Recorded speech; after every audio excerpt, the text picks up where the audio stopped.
suis en résidence donc depuis la semaine dernière et c'était principalement pour donc développer un peu un nouveau projet que j'ai commencé à écrire un peu à droite à gauche parce que je venais de finir Astranova. Mais sinon là en ce moment à la résidence, donc je travaille vraiment principalement sur le storyboard. Donc je cherche, je me médite, je dessine. Ça serait sur une influenceuse beauté qui fait des vidéos de maquillage principalement sur YouTube. Et en fait, on se rend compte que tout est un peu oppressant autour d'elle, que ce soit les gens dans la rue, sa famille, l'agent avec qui elle travaille. Une des principales choses que je voulais mettre en avant dans ce projet, c'était que quand t'es une femme jeune, t'as de grandes chances que personne ne te prenne jamais au sérieux. Je crois qu'aussi une des raisons pour lesquelles j'avais envie d'écrire des histoires, c'était pour avoir enfin des personnages féminins qui me parlent vraiment.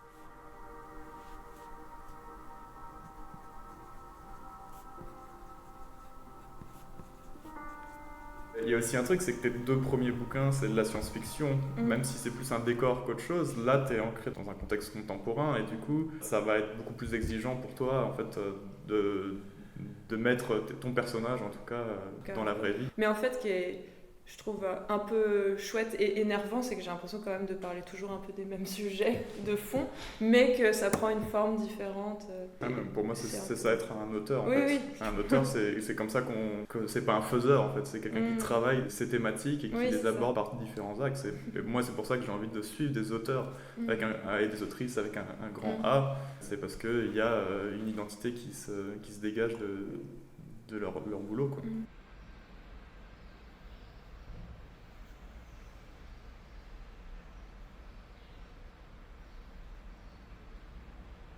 Il y a une façon de faire exister des personnages par des micro-scénettes qui, moi, est quelque chose qui me touche toujours, c'est dire comment est-ce qu'on va placer les moments faibles de personnages plutôt que d'être dans quelque chose qui est une bande dessinée d'aventure dans laquelle il y a un conflit très identifiable, et on lutte, etc. Ici, dans les premières choses qu'elle avait montrées sur Avant l'oubli, il y avait cette femme qui est dans un déni et qui essaie de vendre cette boîte de petits pois à des types qui viennent lui dire il faut partir. Et cette scène, elle avait quelque chose d'assez touchant qui n'allait pas dans le ridicule. Et ça, c'est quelque chose où on me dit là il y a quelque chose qui est vraiment intéressant en termes d'écriture. Même si, par exemple, dans mon histoire, c'est quand même la fin du monde et tout le monde va mourir, il y a quand même cet esprit de ouais, mais ça valait quand même le coup, quoi, parce que les gens, ils sont quand même humains et ils font des choses belles ensemble. Et donc il y a quand même un peu cette envie-là, je pense.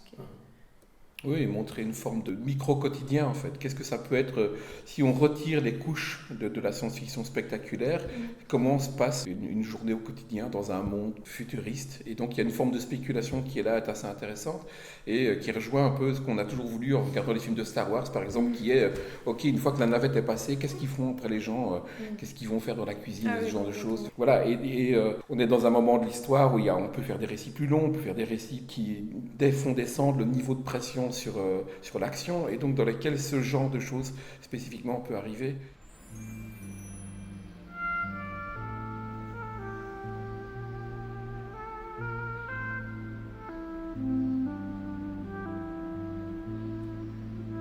L'absence, la solitude, le manque. Le manque, c'est vraiment un sujet qui m'intéresse beaucoup et souvent j'ai l'impression quand même que je pars d'un problème un peu que j'ai dans ma vie, d'une sensation. Par exemple pour Astranova, c'était avoir l'impression d'avoir réussi mon objectif principal qui était de publier une première bande dessinée et en fait d'avoir l'impression d'avoir un peu concentré toute ma vie à vouloir faire ça, être dans un espèce de tunnel, avoir fait plein d'écoles et en fait une fois que c'est terminé, voilà, ça résout pas tous les problèmes. Et donc c'est comme ça que m'est venue un peu l'idée de Nova qui de mieux pour représenter cette espèce d'acharnement dans le travail et cette solitude qu'une astronaute qui en plus va partir pour être totalement seule et jamais revenir.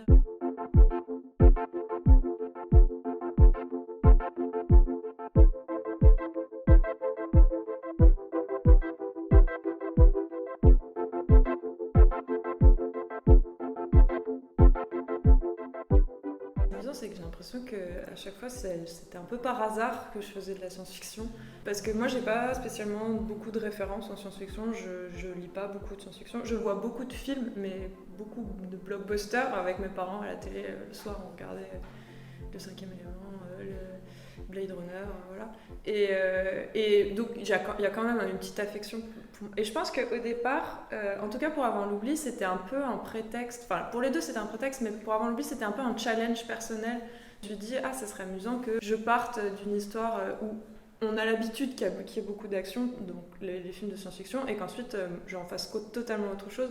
Donc au départ, c'était un peu un prétexte, et en fait, avec du recul, je parlais encore tout à l'heure de la représentation dans les films, et je me demande, j'en discutais avec il faudrait que je retrouve son nom, avec une autrice qui faisait son mémoire à Angoulême sur les femmes qui font de la BD de science-fiction, et qu'en fait il y en a très très peu, et qu'on se demandait si en ce moment il y a quand même un espèce de renouveau de la science-fiction, donc plus intimiste.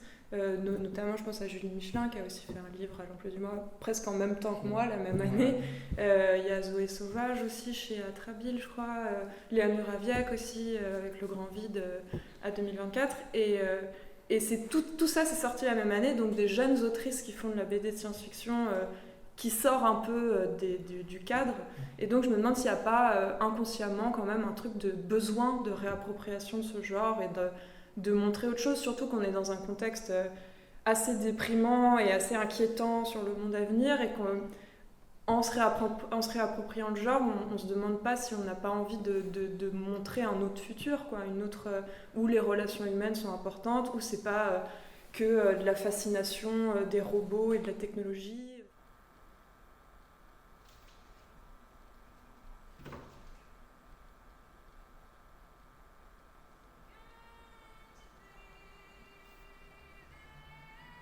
C'est un dessin très très synthétique en fait. Donc c'est-à-dire qu'il y a une économie de moyens qui est placée dans le dessin, ce qui fait qu'en effet chaque petit détail peut devenir signifiant. La forme d'une plante par exemple, tel type, voilà un frigo, mais ça peut être deux rectangles judicieusement placés. Donc il y a une forme d'économie qui est au travail. Et justement dans Avant l'oubli, on avait beaucoup discuté de la couleur. Parce que j'avais fait des premiers tests qui n'allaient pas, moi aussi j'étais assez d'accord. Ouais. C'était en fait un peu des tons pastels, mais il y avait un peu de couleurs un peu plus vives, et en fait ça marchait pas, on l'avait trouvé ensemble que c'était soit trop timide dans les couleurs vives, soit trop timide dans les couleurs pastels, et qu'il fallait y aller un peu à fond, je me souviens comment on avait... C'est vrai que c'est un peu lointain Avant l'oubli, mais dans mes souvenirs, déjà Avant l'oubli c'est un projet qu'on a reçu par courrier, par mail, et ça arrive très rarement en fait qu'on reçoive un manuscrit et qu'on le publie, qu'on connaisse pas la personne avant. J'ai pas l'impression d'être très bonne pour faire ça, pour dessiner des perspectives et tout, donc c'est des challenges un peu à chaque fois. Par exemple pour Avant l'oubli, j'ai vraiment voulu éluder le challenge, et en fait je me suis basée sur des maquettes de l'artiste Body Isaac Kingeles, qui fait des maquettes de villes un peu futures, mais toujours des utopies, vraiment un truc très joyeux, tout ça. Et donc je voulais qu'il y ait ce côté un peu maquette, comme si tout paraissait un peu faux, et qui pour moi me permettait de pas partir dans une architecture trop réaliste. Et ensuite dans Astranova, là j'ai voulu faire un peu le challenge de faire une vraie maison bien faite. Et donc je me suis aidée je fais les lieux dans les Sims, je construis les maisons dans les Sims, et ensuite je fais plein de captures d'écran, et c'est aussi ce que je fais pour le projet en ce moment. Je fais plein de captures d'écran et je m'en sers ensuite pour redessiner tout le lieu. J'ai même acheté une grille de perspective pour être sûre d'essayer de bien faire les choses. Enfin, c'est un peu... Mais en fait, c'est aussi ça qui est chouette, c'est que j'ai l'impression dans une BD, à chaque fois, j'ai l'impression de me trouver un petit challenge de dessin, parce que je me sens pas une super bonne dessinatrice, et du coup, j'ai toujours envie d'essayer un truc. Donc l'architecture, à chaque fois, c'est un petit pas, un niveau de précision supérieur à chaque fois.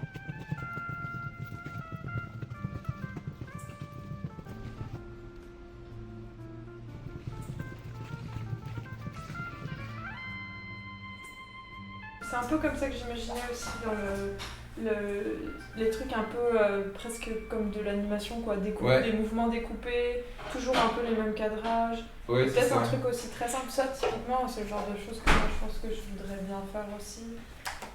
Certains auteurs détestent qu'on soit invasif dans leur histoire, certains autres n'ont absolument aucune idée, et donc ils vont juste, on va donner une idée, elle va rentrer, puis ils vont la traiter, finalement ça ne marche pas, et donc on a une forme de responsabilité dans le fait de saloper une histoire. Dans le cas de Lisa, il y a un répondant qui s'est directement mis en place, et qui faisait que, voilà, à la fois elle pouvait prendre certaines idées, à la fois en laisser d'autres de côté, et donc on était vraiment dans une co-construction de la fin du récit, qui a fait que c'était une aventure assez réussie. Enfin, en tout cas, pour moi, j'étais très dans la demande de savoir si c'était bon, si ça collait, si ça pouvait être publié comme ça, comment... Et c'était vraiment un apprentissage complètement pour moi. Ce qu'on disait ce matin, c'est qu'il y a quelque chose qui est intéressant dans le récit par rapport à le fait d'être observé.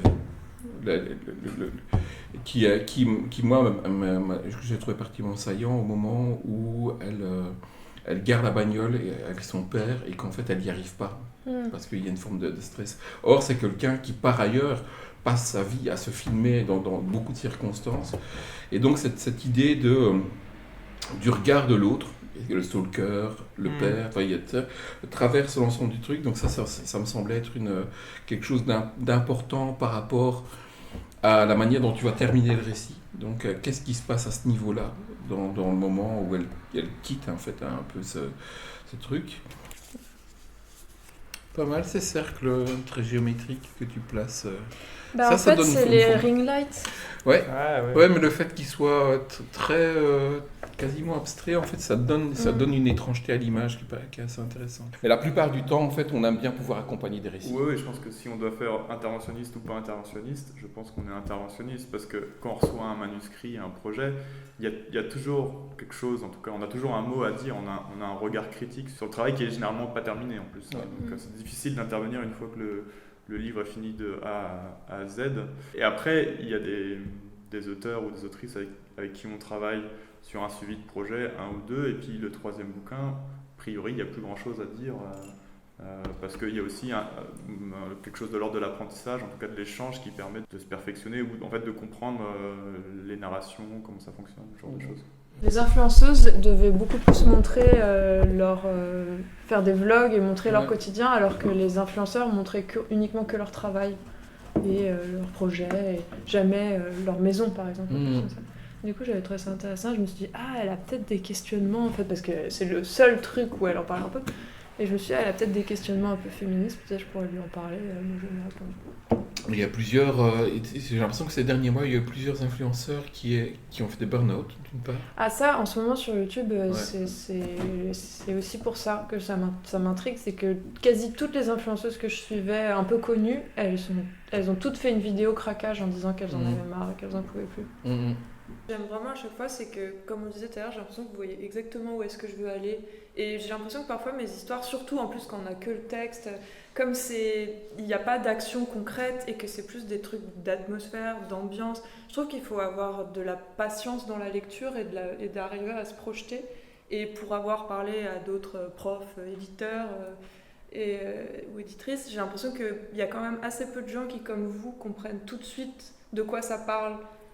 Il y a des gens qui voient par exemple que l'aspect drôle, d'autres qui voient que l'aspect déprimant. Je trouve qu'à chaque fois vous avez vraiment compris exactement ce que je veux dire et que vous m'avez poussé dans le bon sens, quoi.